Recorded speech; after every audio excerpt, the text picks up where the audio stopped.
Welcome to Alan Skorsky Reports. I'm Alan Skorsky. For many years, the name George Soros was synonymous with funding progressive Democrats, soft on crime district attorneys like George Gascon in Los Angeles and Alvin Bragg in New York City. We also know that George Soros funds many radical anti-America and anti-Israel groups who cause violence, vandalism, destruction, and support terrorism. But not until this past week did we have clear documentation, a 90-page report to be exact, who all these groups were and how much each of them received in funding from the Soros Foundation.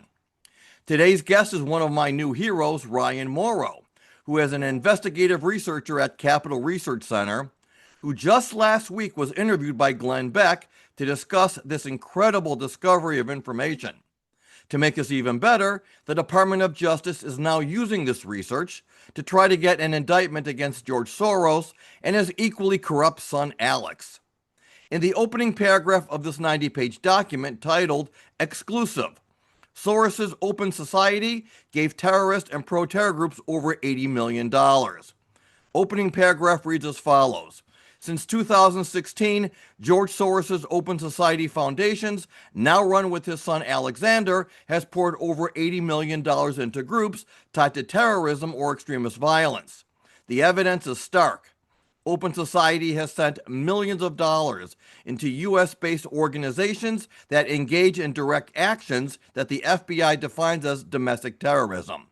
These groups include the Center for Third World Organizing and its militant partner, Ruckus Society, which trained activists in property destruction and sabotage during the 2020 riots, and the Sunrise Movement, which endorsed the Antifa-linked Stop Cop City campaign, in which activists currently face over 40 domestic terrorism charges and 60 racketeering indictments.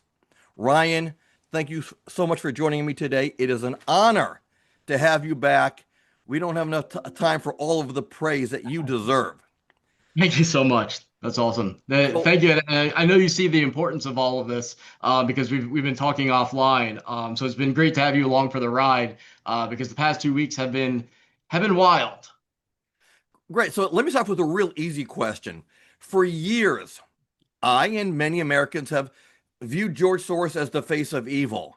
And I was always wondering, why hasn't somebody at one of these major think tanks or at Fox News done a deep dive into George Soros? After all, he has his hands, as we all thought, in all of the dirty things that go on in America and around the world. What took so long, and what got you to say, you know what? I think that I'm going to do a research on the Soros Foundation. So there was a previous report that I came out with called Marching Towards Violence, which I think I talked about on your show, where I identified over 150 pro-terror groups being behind the protests after October 7th. And that came out with my employer, Capital Research Center. So we released that. And then obviously the question always comes up, funding. And then people always say George Soros' name. And to be honest with you, I didn't really dive into George Soros because he has such high name recognition. I figured, what else is there to find? Everybody's talking about him. And honestly, from my intelligence type work, I saw how white supremacists love saying George Soros is behind everything, and they take that conspiracy theory and they put out a Jewish octopus with his face, and so there's damage done when you say, even if it's accurate, that George Soros is behind a lot of things, because I see that contributes to anti-Semitism, depending on who's Right. broadcasting that. And so I just kind of put off to the side, and then I just went to the Open Society Foundation's website, which is his charitable network. And I started seeing groups that I recognize as pro-terror, but most people didn't know their names, popping up.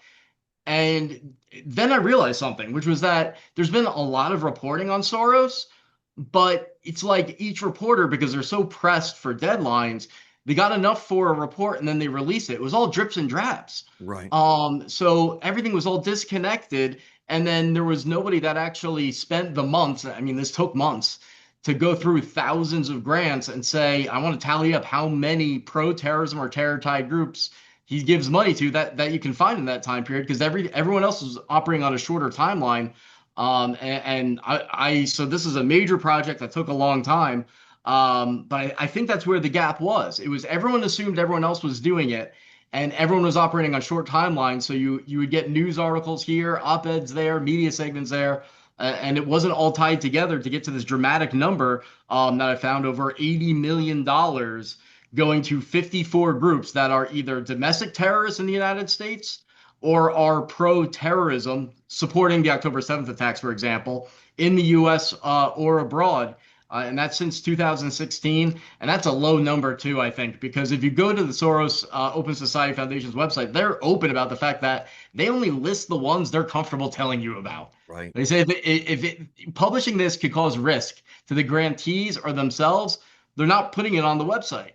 So just of what they're comfortable telling you, which is pretty horrific, that's where we get the number of over $80 million to 54 pro-terrorism or terror-tied groups. See, it was interesting because you mentioned the white supremacists use them as their boogeyman to promote anti-Semitism. And the funny thing is, we in the Jewish community want nothing to do with him and have nothing to do with him. And he himself has disowned himself from the Jewish community. So the Jews want nothing to do with him, but the white supremacists want to use him, to promote their own agenda. But that's another story.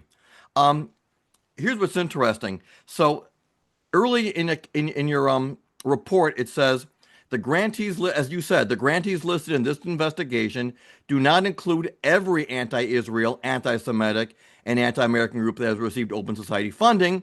You limit it to those who are pro-terrorism and terrorism-linked groups. And then one of the first groups you list is the Al-Haq group, which is an NGO based on the West Bank with ties to the Popular Front for the Liberation of Palestine, over $2.3 million. And according to everyone, they are a terrorist group.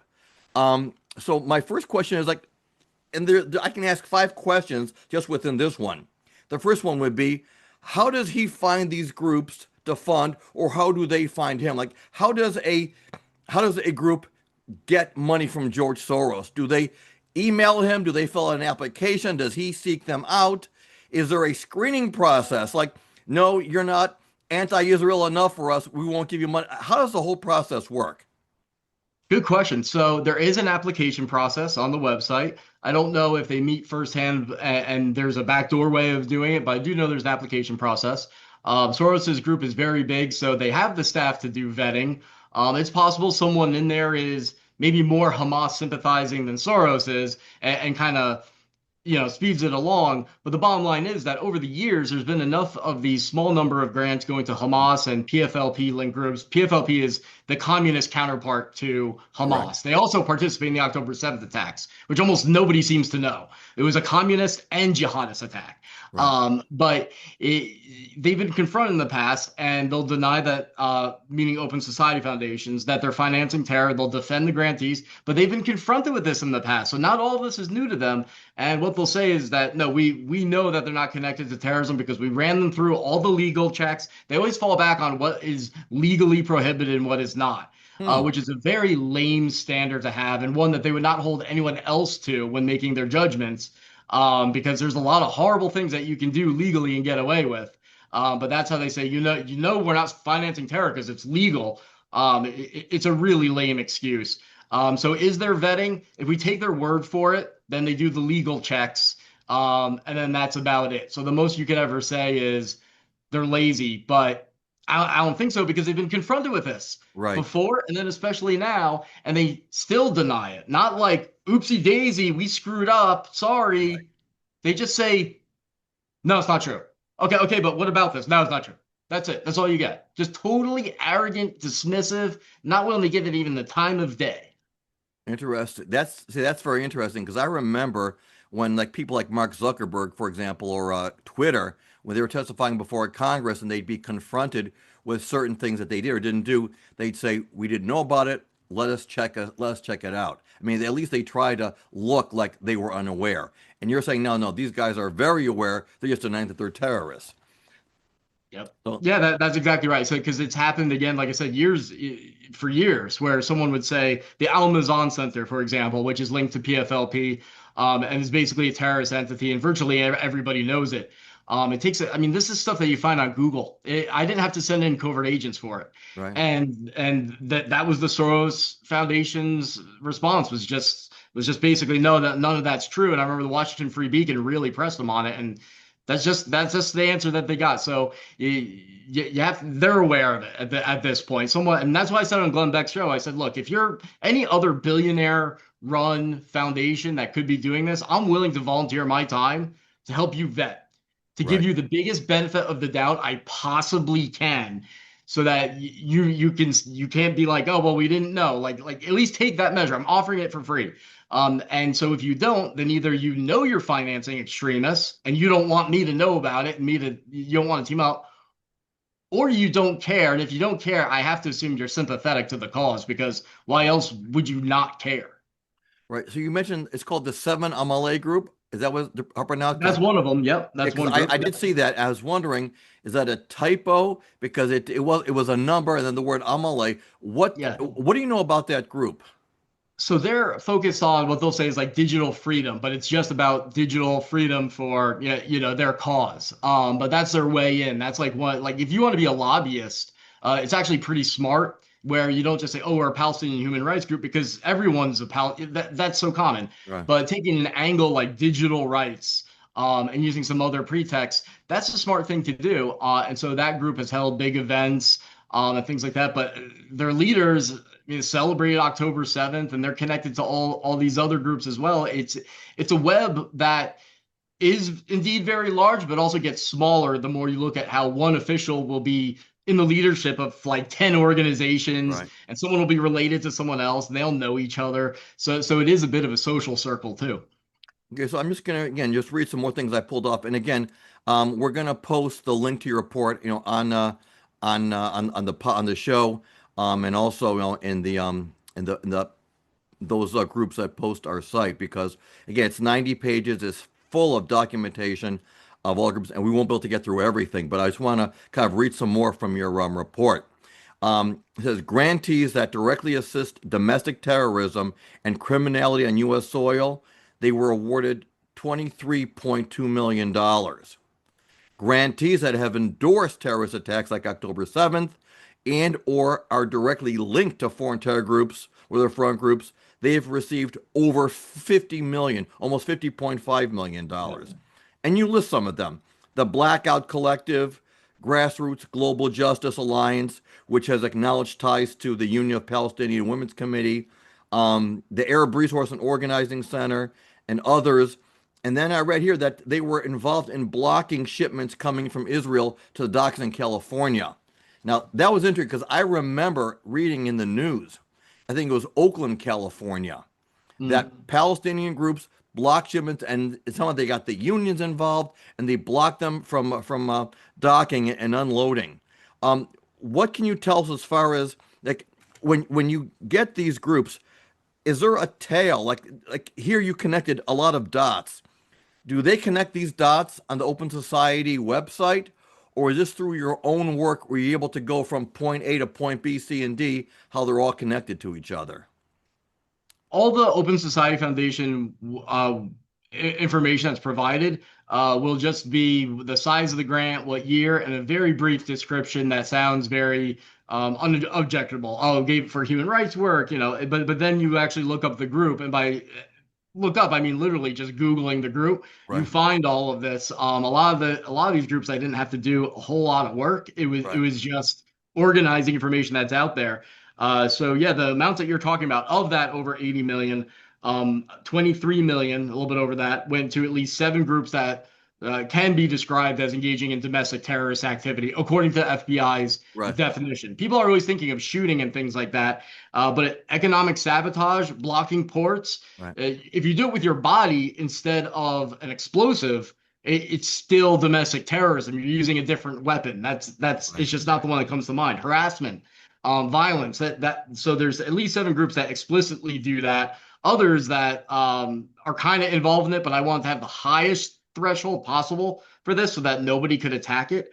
Over 50 million went to 41 groups that are directly linked to foreign terrorist groups or have endorsed the October 7th attacks. So they may not engage in domestic terrorism on U.S. soil, but they vocally support the October 7th attacks. Sometimes make a little hint that violence on American soil is legitimate, but don't quite rise to the smoking gun level of that initial group. And then 9 million for the third category I made went to 5 nonprofits that I described as associates of terrorist groups or pro-terror groups. And that's an interesting one because some of these groups will condemn the October 7th attacks, but then they'll have like the leader of CARE on their board Right. who supports the October 7th attacks. So I wanted to separate that out. So those are the three categories here. The worst ones, the 7 groups that are most clearly involved in domestic terrorist activity, would include, hopefully I got them all here, the Center for Third World Organizing, which then brings in Ruckus Society and Blackout Collective into a hub within its own structure. The Movement for Black Lives, Dream Defenders, Dissenters, Sunrise, the Grassroots Global Justice Alliance, which actually consists of over 65 groups. Right. So when I say 7, I mean, it would be more accurate in a way to say many more than that, but I just wanted to go off of the entity that received the grant. The U.S. Campaign for Palestinian Rights, that has over 300 groups in their network. So you put together those 7 groups, which includes coalitions with much larger numbers, you get a really scary picture. So here's what's interesting, because, for example, again, you watch the news or you see these videos that go viral. We have seen the roads to the airports blocked off. We've seen takeovers at Grand Central Station in New York City. And so to the average person, they think, wow, they really organized quickly. But then I read in your report, and it says the campaign, which I guess is the name of a group, has also created and distributed several guides that incite illegal acts of protest and point readers to websites that encourage more aggressive and criminal actions. Now, again, the rest of this paragraph, it says, for example, its Stop Gaza Genocide Toolkit glorifies disrupting targets transportation and business as usual, and links to guys to help protesters avoid identification. And basically, that fits the exact description of the events that we all saw. Shopping malls where they harass shoppers. As I mentioned, Grand Central Station. Here in New York, you had blocking at JFK and airports, I think, in California and in Chicago, and then, of course, all the college campuses. So what we're seeing here, Ryan, you correct me if I'm mistaken, these are not spontaneous organizations that were spread through, Facebook or WhatsApp groups. These were all under the guise of under the umbrella of these organizations funded by George Soros, which now makes me think that all these people whose lives were disrupted, missing your flights, or, you couldn't go shopping, or you couldn't get home from the train station on time, all of that is linked to George Soros's funding. I mean, this guy could potentially have the world coming down on him for all these things that most of us took for granted as just really well-organized protests. That's exactly right. And there's a lot of talk about RICO charges and this and that. And the New York Times confirmed that the Justice Department basically put out a directive to the attorney's offices in 6 states saying to prepare for investigations based on this report that I released, which was surreal to read. But to me, there's easier things to do that are more ironclad. Like we point out in the report that according to the IRS code, a nonprofit's tax-exempt status does not allow you to engage in criminal activity. That can't be part of your mission statement. It actually uses words like encourage or sponsor or organize criminal activity. So even endorsing these, trying to promote them and getting people there, having a tax-exempt nonprofit, despite what these groups like Open Society say, that's not a constitutional right. That's a privilege. Not everybody gets that. There are standards. So it's not an attack on free speech to lose your tax-exempt status because you fail to follow the IRS code that you have to. I mean, that's just part of the rules. So to me, that would be the logical first step. And honestly, I and my colleagues, we could walk in there into the Treasury Department, the IRS's office website, if they wanted to do this. And if they wanted to focus more broadly than just RICO charges and the other things people are talking about and say, what's the easiest thing? It would not be hard for us to go in there, say, here's the data that you need on dozens and dozens, probably hundreds of nonprofits, and just start the process to revoke their tax-exempt statuses.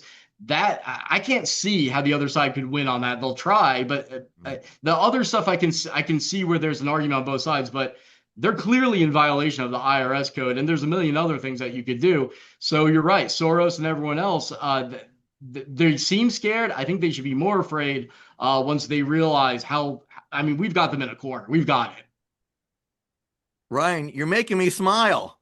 it. I'm giddy.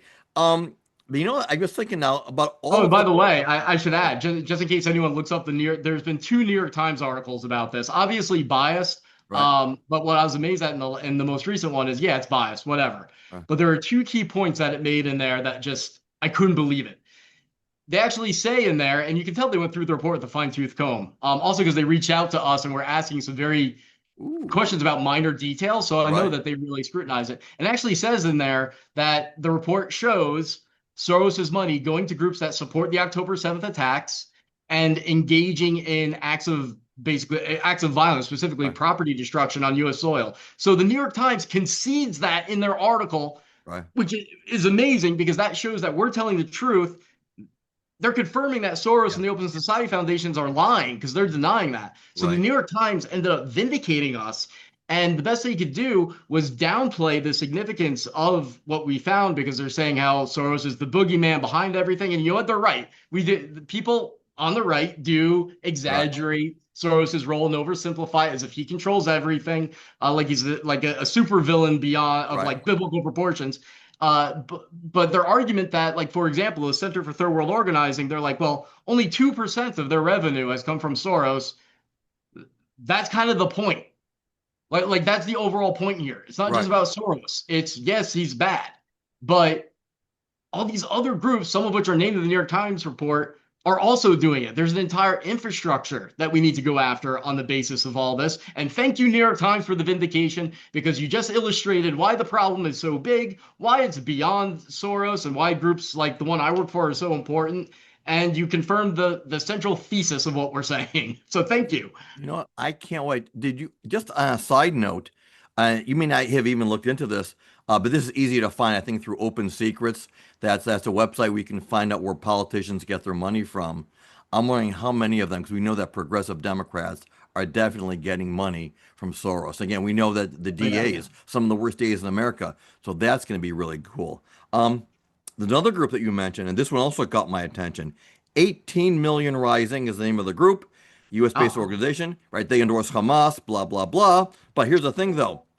They also had a teach-in July about fighting Zionist influence in the Asian American community, as if we've got influence there, U.S. imperialism and Hindu fascism. And then it goes on, and here's the great part. For people of conscience and progressive movements in the United States, we see similarities between the resistance movement of Palestinians to military occupation movements, ending racist policy, white supremacies, Christian fundamentalism, targeting black people, LGBTQ. Okay, because this has been the biggest thing forever. The last 2 years, everyone from Douglas Murray on down, LGBTQ for Hamas is like chickens for Kentucky Fried Chicken. No yeah. one could understand the connection. But I said, understand something. They're all interconnected through their loathing of the U.S. and Western democracy. So that's their common hatred. And then again, and you see it right here. They're part of this group. And I remember after the George Floyd, killing in Minneapolis, that his cause was hijacked by Palestinian groups who drew a big mural of him with a keffiyeh around his neck and said, this is how they operate. They hijack other causes and make it part of their own. Now, again, I never knew what brought them all together, but your work right here, your documentation shows that nothing that's been going on for the last few years was about great organizing or about somebody who's got a great WhatsApp group. All of this was coordinated and funded by George Soros. And even though they bash capitalism, I want everyone to recognize, in fact, that I have a project in mind on how to illustrate this point. This is a business. Yeah. Like, if you look at the nonprofit paperwork of those that have to, because a lot of them get money through a fiscal sponsorship where you have another group house your nonprofit entity, and you can do that and then have no transparency whatsoever. It's amazing. But of those that actually have their own nonprofit entity, so they have to file certain paperwork, you will see some of them have large salaries. Some of them, have decent salaries, but still, it's a salary. It's still a business. Sometimes, and this happens in the nonprofit world a lot, the nonprofit gets the donations, you get Yeah. hired by it, but then the president might have a business that then the nonprofit shifts money to and hires for services. Right. So then you're getting money that way. And what you'll see with a lot of these groups is that if you look at their revenue and you compare it from the year prior to October 7th and the years after, you won't be surprised to see that the revenue dramatically increased, and so did their salaries. So they can bash capitalism all they want. Anti-Semitism is a profitable business, and that's what's running a lot of this, and they are cashing in. So I hope everyone understands that that's a business model. And imagine if things were different and the most selfish and honest people were at the top and this money was going to, for example, even anti-Israel groups that are genuinely pro-Palestinian, so they hate PFLP, they hate Hamas, but they're pro-peace. They actually want to do something constructive. They want to help Palestinians have health care outside of the Hamas social welfare system. They want to combat those horrible ideas that bog the Palestinians' aspirations down. Again, I'm not even saying they have to be pro-Israel. If this money went to Palestinian groups like that, so you Right. had groups like that leading the Palestinian American community, the Palestinian communities in Europe, you would have peace in the Middle East. The Right. problems that people complain about and they falsely blame on Israel and the United States would not exist if this money went to the right place. Right. So let me ask you a question again. We got a few minutes left here. So again, your report to me is just it blows the lid off of everything. That the Department of Justice is looking into it. That the New York Times wrote on it, and for them, based on their very low standards, they're basically tipping their hat to you that you did the job. Um, has there been anything in Congress? Have you been called about from Mike Johnson, anybody about coming to testify, or is it still too early for that? Well, I can't say it's too early because why not get the process started? But no, I Right, haven't. I actually have not heard from anybody. It was big on social media. right, It caused a little bit of a firestorm, briefly there. The Justice Department did cite it, the deputy AG, when he issued out that directive to the right, six states. But beyond what that directive encompasses, like I said, there's a lot of other groups that myself and Capital Research Center can help go after. There are other ideas and easier legal avenues that should be exploited. Right now, the attention is on the most difficult ones to pursue. right. I would like to see that corrected so that we can have success as quickly as possible. But amazingly, we have not heard from anybody about how to do that, even though it seems like everyone's aware of the report being released. So for anyone who's been criticizing or attacking you, are they attacking your work? Are they attacking the legitimacy of it? Or are they just saying, leave George Soros alone because he's a good guy? Um, or they basically mean, like you said, the New York Times couldn't even discredit the work you've done. So really, for all those who are attacking you, is it more that they're afraid that they're going to be caught now, or are they able to say that you said this, but here's really the truth, or can't they even do that? You know what's amazing about this? No one's attacking me, really. I mean, the New York Times did the most critical coverage, and the coverage was just that, oh, the administration wants to destroy the entire left-wing fundraising apparatus as part Yeah, of civil society. Um, the second article was basically the same theme, and then mentioning the report in that context. But that's not really attacking the report. That's not really right. attacking me. They said, oh, well, Soros is only a small piece of the pie. Okay. Um, the only ones who have attacked us, and not by name, is the Open Society Foundations and Soros. But Right. the most they said was, oh, they're trying to take our free speech away by connecting us to terrorism on a false basis. And that's it, like a Right. paragraph. So that's how solid it is. Because you better believe if there was any flaw in there, they'd be exaggerating it. They'd be lying about it with a little kernel of truth. Nobody's contesting it. God. Listen, again, to me, this is like one of the biggest news stories ever because he's one of the most important figures on the left. The amount of damage that he has done to this country, you can't even put a price tag on it. And certainly all the harm he's done to Israel and he's tried to do to Israel, including funding groups trying to overthrow the government there. I mean, you really did the Lord's work here. So Thank God you. bless you. I don't know, like, what's the next step for you? Do you just wait now for the Justice Department to do their work? Are they in touch with you? Are they asking you for more documentation? Or right now, are you just like, okay, I did a great job. I'm on to my next project. I guess on to the next project until the That's government. it? Okay, so I I guess mean, now it'll be on to Sunday football for you then, I guess, right? I guess. Until I this mean, I guess so. unfolds. If the government reaches out and Right. asks and says they could use help with something, of course that takes priority. But that message has not been delivered to me. I did obviously use various contacts of mine to make sure this report got into the right hands at the senior Right. levels of the Trump administration. But that's all indirect. So Okay. I'll continue doing that. But there isn't a direct connection where a direct collaborative relationship. I know the president of Capital Research Center, Scott Walter, and this has been reported, has talked to senior White House officials and handed out my previous report, Marching Towards Violence, that laid out the Right. anti-Israel network. But that's very different. Passing along information, basically advertising your work, is Right. a lot different than having a conversation of, well, what are we going to do about it and how can you help? Right. And that conversation has not happened. Okay, but listen, it'll get there. As you know, again, as I've read, the DOJ is, they've gotten their hands on this now, so that's a great thing. So, Yeah, yeah. Ryan Mauro, investigative research at the Capital Research Center, you did a hell of a job. I'm very proud of you, and I'm thrilled to have you. And remember, when you make it really big, just remember Alan Skorsky. You made me. I Okay, know. there you go. All Okay, Ryan, have a great, great day, man. We'll talk soon. right. Thank you.